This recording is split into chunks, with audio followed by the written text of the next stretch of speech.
Vamos para o Intercept Brasil, que tem uma coluna boa do João Filho, para a gente ficar bem informado. Mais crítica aí aos veículos da Globo. E o PT, hein?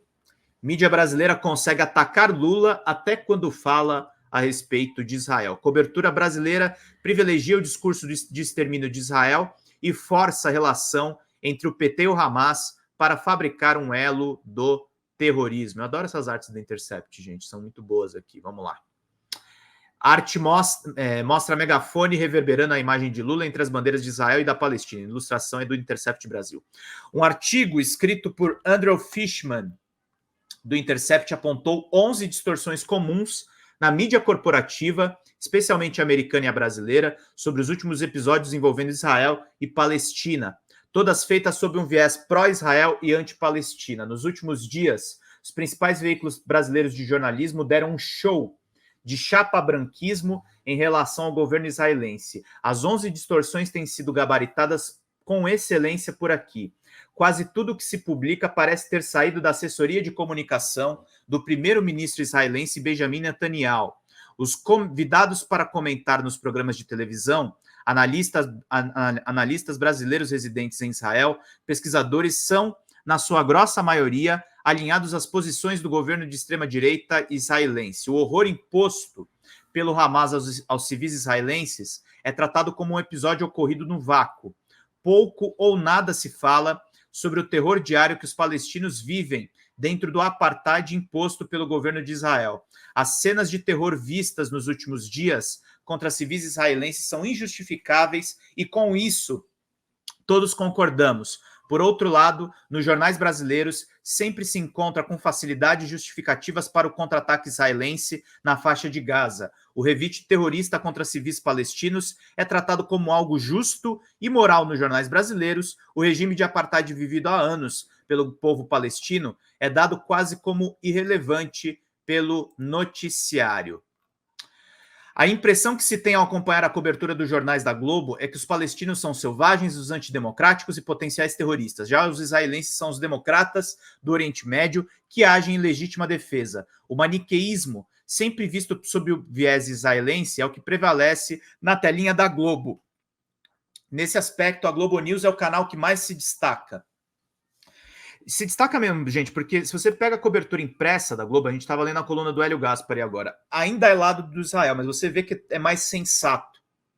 Você tem uma colunista como a Flávia Oliveira que dá um contraponto. Na Globo News, não. Na Globo News, todo mundo pensa igual. No Jornal Nacional, todo mundo pensa igual. É que o Jornal Nacional é um jornal reduzido. Mas a Globo News é 24 horas de Bonner, com comentaristas diferentes falando a mesma coisa. É isso que está acontecendo. Obrigado, Paulo Falcão, queridíssimo. Obrigado a todo mundo que está aqui nos contribuindo aqui para a gente manter a live, gente. Muito obrigado a todos vocês. Vamos lá. É possível ver um comentarista ou outro tentando contextualizar os fatos e fugir da lógica do bem contra o mal, mas é uma raridade.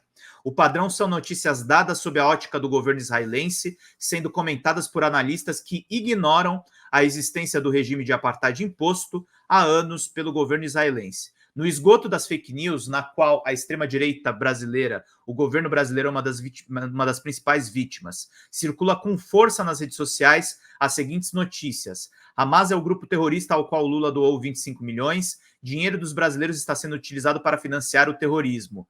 A imprensa corporativa não ajuda a esclarecer essas mentiras, pelo contrário, contribui para reforçá-las. Apesar de ter repudiado os ataques terroristas que vitimaram os civis israelenses, o governo brasileiro foi criticado por supostamente ter poupado o Hamas ao omitir o seu nome no comunicado divulgado pelo Itamaraty.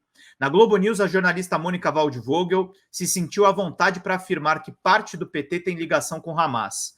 Nunca houve qualquer ligação oficial do partido com Hamas. Há uma confusão deliberada entre o apoio que parlamentares do partido deram à causa palestina no passado com um endosso aos recentes atos terroristas. Isso se repetiu em outros veículos. Em 2021, 20 parlamentares petistas assinaram um manifesto condenando a classificação do Hamas como organização terrorista. Sabe quem também não classifica como organização terrorista? A ONU. a Noruega, a Suíça, o governo brasileiro atual e até mesmo sob o comando de Jair Bolsonaro. Seguir as classificações determinadas pela ONU é uma tradição histórica do Itamaraty e não uma invenção do Lula e nem do PT, gente, para a gente continuar acompanhando aqui. Free Palestine, diz o meu amigo aqui, Paulo Falcão. Muito obrigado aí a todos que estão apoiando a Folha Democrata, meus queridos e minhas queridas. A impressão que se tem ao acompanhar a cobertura dos jornais da Globo é que os palestinos são selvagens, antidemocráticos e terroristas. Já os israelenses são os democratas do Oriente Médio, que agem em legítima defesa. O assunto é bastante complexo, mas a superficialidade com que é tratado pela imprensa pró-Israel ajuda a embalar as narrativas mentirosas da extrema-direita brasileira. Não se cobra dos bolsonaristas, por exemplo, que classifiquem as ações violentas do governo israelense contra palestinos como terrorismo de Estado. Apenas os petistas e o governo Lula são os que devem se ajoelhar no milho e dar explicações para a imprensa alinhada às narrativas oficiais do governo israelense.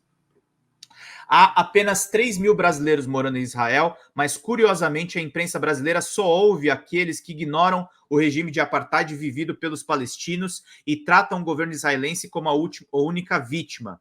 O pastor bolsonarista Felipe Valadão, que organiza uma excursão da Igreja Lagoinha em Israel, passou uns bons minutos na Globo News dando seu testemunho. A família desse líder fundamentalista é famosa no Brasil por atacar sistematicamente gays e religiões afro-brasileiras e endossar o golpismo dos bolsonaristas. Esse homem é considerado pela Globo um interlocutor válido para relatar a sua experiência em Israel.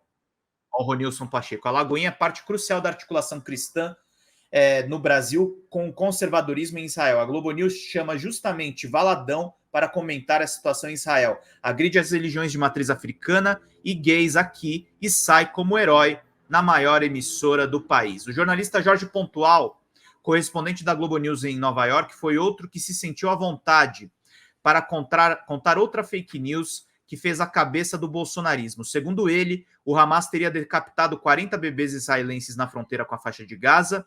A informação foi divulgada por uma TV em Israel, mas já havia sido negada pelo próprio exército israelense. Mesmo assim, Pontual a divulgou ao vivo para todo o Brasil e ainda fez comparações com o Holocausto. Esse requinte de crueldade fabricado pela mídia corporativa internacional tem como único objetivo justificar a violência do revide israelense contra Gaza. No Brasil, a mentira contribui para atiçar o ódio bolsonarista. No geral, a imprensa brasileira consegue ser mais hegemonicamente pró-Israel do que a própria israelense. Em editorial, o jornal Haaretz responsabilizou o primeiro-ministro israelense pelo último ataque terrorista do Hamas.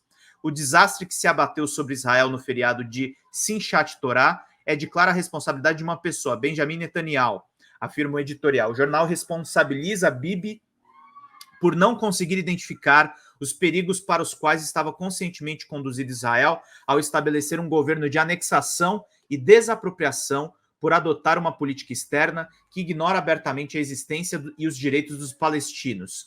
No geral, a imprensa brasileira consegue ser mais hegemônica pró-Israel do que a própria israelense. É inimaginável ver esse tipo de afirmação em um editorial de qualquer jornalão brasileiro. Aqui, qualquer crítica ao governo de Israel nesse momento é encarada como um endosso automático à violência do Hamas. Já o apartheid em Gaza é encarado como inexistente ou, no máximo, como irrelevante. Tudo isso é feito, claro, sob o falso manto do isentismo jornalístico, meus queridos e minhas queridas. Ótima cobertura do Intercept. E ótima cobertura nossa aqui também, né? Que a gente está acompanhando todas as questões.